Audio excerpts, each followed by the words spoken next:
السلام عليكم متابعي قناة أخبار الساعة. تتعرض القناة يوميا إلى كم هائل من التبليغات أدت إلى الحد من انتشار الفيديوهات. المرجو منكم دعم قناتكم التي تعنى أولا وآخرا بالدفاع عن المغرب وتنوير الرأي العام بكل ما يتعلق به بخطوات بسيطة هي كالآتي: تسجيل الإعجاب بالفيديو، الاشتراك في القناة، وتفعيل التنبيهات، ثم التعليق على الفيديو، وشكرا. Qui sont notamment le sucre et l'huile, le pain et le lait. Ce sont des produits qui sont subventionnés en Algérie. À l'époque, en 2024, donc je vous donne un chiffre, l'État algérien a consacré plus de 704 milliards de dinars pour soutenir les produits de base. 704 milliards de dinars, c'est l'équivalent de plus de 5,2 milliards de dollars. C'est énorme, 5,2 milliards de dollars pour soutenir les prix. Les céréales, par exemple, pour avoir un prix de pain, pour contrôler le prix du pain et pour avoir le prix de la baguette de pain le plus bas possible, il faut subventionner la production, la vente de la farine ou boulanger, etc. Pour les céréales, l'État accorde plus de 397 milliards de dinars. 397 milliards de dinars. 397 milliards de dinars, c'est l'équivalent de presque 3 milliards de dollars. C'est quand même important. Il faut savoir que quand on compare avec un pays comme le Maroc, par exemple, toutes les subventions accordées à tous les produits, y compris le gaz, y compris l'électricité, y compris les produits alimentaires qui sont le sucre et le sucre et le blé, le budget des subventions au Maroc est de 3 milliards et quelques de dollars. Mais ça englobe tout. 3 milliards de dollars. Plus exactement 3,9. Pour le sucre et le blé, c'est 1,9. 1 milliard et demi de dollars. Au Maroc, parce que même au Maroc, il y a des subventions sociales. Je vous donne ces chiffres d'Ajma'a pour comparer avec les pays voisins. 1 milliard et demi de dollars, par exemple, de subventions directes au Maroc pour le pain, pour les céréales et le sucre. En Algérie, les céréales, c'est 3 milliards de dollars. C'est le double de ce que dépense le Maroc.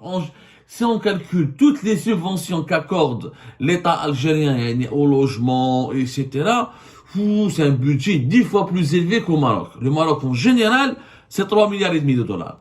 Presque 3,9, presque 4 milliards de dollars. En Algérie, le budget de tous les transferts sociaux, c'est énorme. C'est 4276 milliards de dinars. 4276 milliards de dinars. Comme la conversion, c'est 31 milliards de dollars. Presque 31,6. C'est-à-dire que l'Algérie consacre 10 fois plus d'argent que le Maroc pour des subventions sociales et pour aider sa population à avoir un certain rythme de ne pas sombrer dans la pauvreté, de ne pas sombrer dans la précarité. C'est la grande différence entre le Maroc et l'Algérie, par exemple. Bon, l'Algérie a plus de moyens que le Maroc, c'est un pays pétrolier, mais regardez, au Maroc, 3,9 milliards de dollars de subventions, en Algérie, 31,6 milliards de dollars. Mais malgré cela, est-ce que les Algériens sont forcément beaucoup plus riches que les Marocains? On n'a pas l'impression.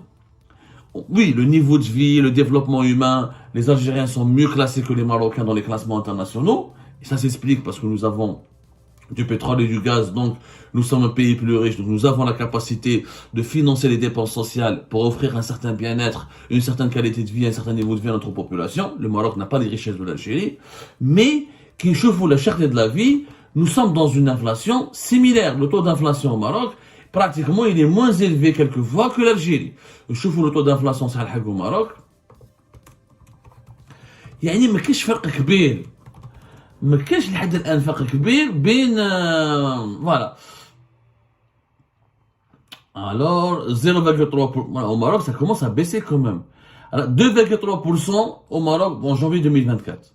C'est le dernier chiffre qui a été officiellement annoncé par le Maroc, une inflation à 2,4. Alors que l'Algérie, l'inflation, elle est à 8,6.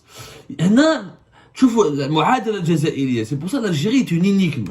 Comment se fait-il qu'un pays qui dépense plus de 31 milliards de dollars pour les transferts sociaux en faveur de sa population, pour améliorer le niveau de vie, la qualité de vie, le confort de sa population, et un pays qui dépense uniquement 5,2 milliards de dollars juste pour les produits de base. Les produits de base en Algérie sont le lait, le céréal, le sucre et l'huile, mais aussi l'eau, L'eau, l'Algérie, on ne paye pas l'eau à sa véritable valeur. Là, l'État donne 76,5 milliards de dinars pour l'eau. L'énergie, les carburants, 24 milliards de dinars pour soutenir les prix de l'essence, etc. Et le lait, 86 milliards de dinars pour soutenir les prix du lait. C'est quand même beaucoup d'argent. Mais en dépit de tout cet argent qui est dépensé, l'inflation est toujours élevée et les Algériens n'ont toujours ils n'arrivent pas à terminer leur fin du mois parce qu'effectivement, on peut pas vivre que de l'huile, de sucre et de céréales et de lait. Il faut avoir des viandes, il faut acheter des viandes, il faut acheter des légumes, il faut acheter des fruits, il faut acheter des produits agroalimentaires industriels et ça ne suffit pas. Il y a les budgets qui sont dépensés par l'État algérien ont un impact finalement relatif. Et quand on compare ce que mange l'Algérien et ce que mange le Marocain mange plus de viande que l'Algérien. Par exemple, les chiffres sont là, alors que l'Algérien a plus de dépenses, alors que l'État algérien fait plus de dépenses sociales que l'État marocain, 10 fois plus. Voilà, la quantité de viande consommée au Maroc. Le Marocain, par exemple, consomme par année 27,5 kilos de viande, alors que l'Algérien, Yajma'a, c'est même pas 15, vous allez être surpris, hein. C'est pas moi qui le dis, c'est des chiffres internationaux, Yajma'a. Même pas 15. Voilà, on est en moyenne de 15. Le Marocain, il consomme 10 fois plus de viande, et encore, elle a baissé, hein. Elle est en train de baisser dangereusement. Franchement, elle est en train de baisser dangereusement. Il y a des années où les Algériens consomment moins de 15, des fois 18. Mais on est loin de nos pays voisins. Je prends le Maroc directement comme exemple, parce que nous avons une population au Maroc, c'est 38 millions d'habitants, là c'est 47 millions d'habitants. Voilà, on peut quand même comparer. Mais les dépenses sociales de l'État algérien et de les subventions ont un impact très relatif sur la lutte contre la pauvreté et la précarité en Algérie. Malgré tous les milliards de dollars que dépense l'État algérien, les Algériens se sentent pauvres.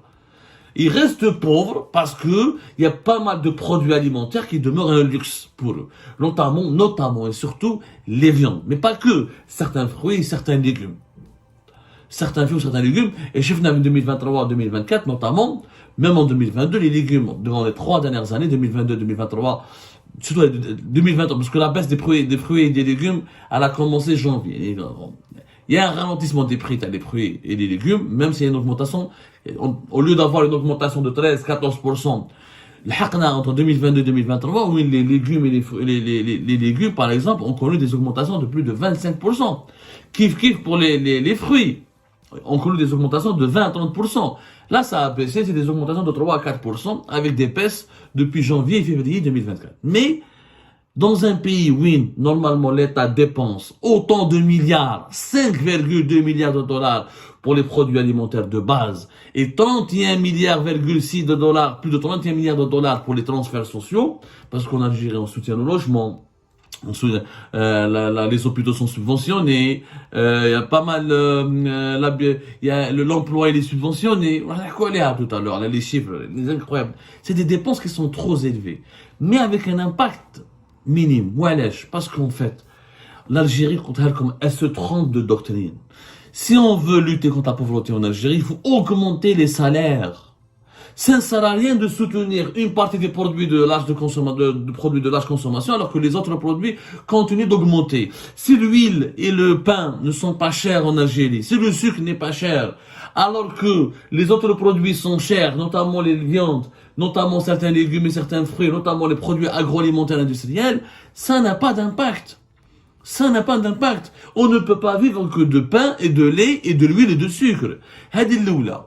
C'est les salaires qu'il faut subventionner. Il faut arrêter de donner cet argent pour importer des produits. D'ailleurs, ces produits sont majoritairement maintenant, depuis 2023, le monopole de l'État. Le riz, le sucre, les légumes secs, pratiquement c'est le monopole de l'État. Les céréales, c'est aussi aujourd'hui c'est le monopole de l'État. Donc il n'y a qu'un seul distributeur, il n'y a qu'un seul importateur de ces produits depuis l'étranger, il y a un seul distributeur. Et c'est normal que les prix soient déréglés. Il n'y a pas de concurrence, dans la distribution, l'importation de ces produits depuis 2022 pratiquement, 2022-2023. Il faut absolument qu'on arrive à trouver d'autres solutions. Les solutions, c'est de soutenir les salaires. soutenir les salaires. Il faut augmenter les salaires des Algériens. Il faut pas soutenir les prix des produits. Il faut laisser les prix des produits à la règle de la concurrence et de l'offre, selon les règles de la concurrence, selon l'offre et la demande. Mais laisser les prix augmentent, ou là, ça dépend de l'offre et la demande. Mais c'est les salaires. Les Algériens ont un problème. Ils ont des salaires très faibles. Le salaire moyen, comme il est de 43 000 dinars. Il n'y a même pas 200 € quand même, si on applique le temps de change réel, pas le temps de change officiel. Vraiment, on est dans 200 et quelques euros. C'est ridicule dans un pays pétrolier et gazier. Ça ne sert à rien d'avoir des dépenses sociales trop élevées, alors que les salaires sont bas. Parce que l'État ne peut pas subventionner les viandes. Alors, si on veut appliquer cette logique, si on veut bloquer l'augmentation des salaires, alors il faut tout subventionner. Il faut subventionner les viandes, il faut subventionner les légumes et les fruits. Et c'est comme ça qu'on arrivera peut-être à bloquer l'inflation dans le pays. Mais il faut subventionner les salaires, il faut subventionner aussi la production. Qu'on a à mettre au lieu de donner cet argent pour importer des produits, il faut les donner aux agriculteurs. Bon, l'État donne aux agriculteurs. Malheureusement, les aides à l'agriculture sont très mal gérées. On en fera une émission à part. Les agriculteurs touchent des aides pour leur production, mais c'est malheureusement l'organisation de notre agriculture. Elle est encore archaïque. Elle n'est pas encore industrialisée. Elle n'est pas encore moderne. Les agriculteurs algériens ne sont pas suffisamment accompagnés et formés pour avoir une production, notamment des céréales, une production de sucre, ou la production de lait, qui permettra à notre pays vraiment d'être autonome ou là autosuffisant. Et aucun pays n'est autosuffisant, mais au moins il ne faut pas être très dépendant. Au moins on arrive à satisfaire 70%. Si tu importes 30%, mais allez, le régime algérien veut que je satisfais 70% de mes besoins alimentaires. Totalement faux. Les expertises les plus sérieuses, l'Algérie satisfait à peine 45 à 50% dans les meilleurs des cas de ses besoins alimentaires, et on est obligé d'importer. On n'arrivera jamais à gagner la guerre contre l'inflation et la cherté de la vie si on ne soutient pas les salaires. De l'argent qu'on donne aux transferts sociaux, il faut les redistribuer au niveau des salaires. Il faut augmenter les salaires en Algérie pour lutter contre l'inflation. Et en augmentant les salaires, et encourager la production de biens, notamment de biens alimentaires. Tant qu'on n'est pas bien payé et tant qu'on n'arrive pas à produire dans notre pays, ça ne sert à rien de continuer de subventionner les produits de large consommation. Au Maroc, c'est un budget de subvention, il est 10 fois inférieur à celui de l'Algérie. Et l'Algérie, même si les Algériens sont plus riches que les Marocains, mais il n'y a pas de grands écarts. Et l'inflation, elle est plus contrôlable au Maroc qu'en Algérie. Et on arrive à mieux manger ça. Dans certaines catégories, on mange mieux les viandes. On mange beaucoup plus de viande au Maroc qu'en Algérie. Parce qu'il y a une production de viande plus importante et un accès à la viande beaucoup plus facile au Maroc que dans un pays comme l'Algérie. Donc, subventionner plutôt les prix des produits de large consommation et donner des milliards de dollars pour les dépenses sociales, pour les transferts sociaux, pour assurer un certain bien-être à la population, n'a aucune efficacité pour l'Algérie. La seule solution est d'augmenter les salaires des Algériens et des Algériens, de le bien les payer. Les prix vont baisser. Il n'y a pas un jour, ils ne se plaignent pas de la hausse des prix. Il n'y a pas un jour où tel ou tel produit, notamment les produits alimentaires et les produits de large consommation, atteignent des records ou là touchent des plafonds de prix qui sont excessifs, où les Algériens et les Algériens n'arrivent plus à tenir le coup, n'arrivent plus à tenir face au choc de l'inflation. Ils n'arrivent plus à résister à cette hausse des prix que subit notre pays de façon disproportionnée depuis 2021. On a toujours eu des problèmes avec l'inflation en Algérie, mais on n'a jamais eu des problèmes aussi graves, aussi dangereux que depuis 2021. Nous vivons dans une période d'inflation à 2 chiffres depuis 2021, notamment l'inflation des produits alimentaires, l'augmentation des prix des produits agricoles, des produits alimentaires en général, elle va entre 13-14 jusqu'à 25% pour les produits agricoles frais. Elle est depuis 2021 jusqu'à fin 2023. Début de l'année 2024, il y a eu un ralentissement des prix. L'ONS, les derniers chiffres de l'Office national des statistiques, confirment que les légumes et les fruits commencent à baisser, mais on est toujours dans une augmentation annuelle, c'est-à-dire que par rapport à ça n'augmente pas beaucoup, ça baisse. En fait, ce n'est pas les prix qui baissent, c'est le rythme de leur augmentation qui baisse, notamment au niveau des fruits et des légumes, mais les viandes et d'autres produits, malheureusement, continuent d'augmenter de façon incessante. Et pourtant, on va s'intéresser aujourd'hui à un chiffre. En Algérie, l'État dépense pour soutenir les prix des matières ou des produits de base. Nous souffrons d'une grande inflation qui est terrible.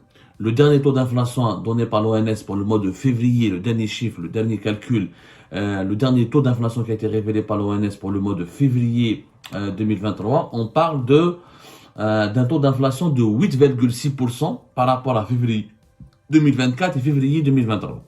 Et nous sommes toujours dans une inflation qui dépasse la barre des 8%. Ça fait pratiquement, comme pour la 4e année successive, où l'inflation n'arrive pas à baisser à moins de 7%. Alors on a toujours au-delà de 7 ou 8%. 2023-2024, c'était plus grave, au-delà de 9%, presque 10%. On reste donc l'inflation, le rythme d'augmentation des prix a baissé un petit peu, mais l'inflation elle est toujours aussi forte. Les prix continuent d'augmenter, juste le rythme d'augmentation a baissé par rapport aux deux dernières années. Ceci dit, alors effectivement, l'ONS certains au mois de février 2023, juste au début, avant le mois de mars qui a marqué le début du Ramadan, il y a des produits qui ont baissé. Par exemple, les produits agricoles frais, leur prix ont baissé de 2,3%. Les légumes, leur prix a baissé de 9,9%. Les fruits de 12,4%. Par contre, le poisson et les viandes, ça explose toujours, notamment le poisson 7,8%, la viande rouge elle a augmenté encore d'1,5%, la pomme de terre elle a baissé de 7,4%, là la pomme de terre, ses prix ont augmenté depuis pratiquement une semaine, ça c'est les chiffres de février 2024 qui sont les derniers chiffres officiels. La belle et les chiffres officiels ne reflètent pas parfaitement la réalité, mais on s'appuie sur les chiffres officiels pour que je me au niveau du gouvernement algérien, au niveau du régime algérien, vous semez la zizanie, la koutralto, vous faites de la manipulation, vous importez des chiffres depuis l'étranger, vous voulez juste secouer le pays, mais on prend les chiffres officiels. T'as l'ONS. Il reste que malgré des petites baisses au niveau des fruits et des légumes, beaucoup d'autres produits ont augmenté, et nous sommes dans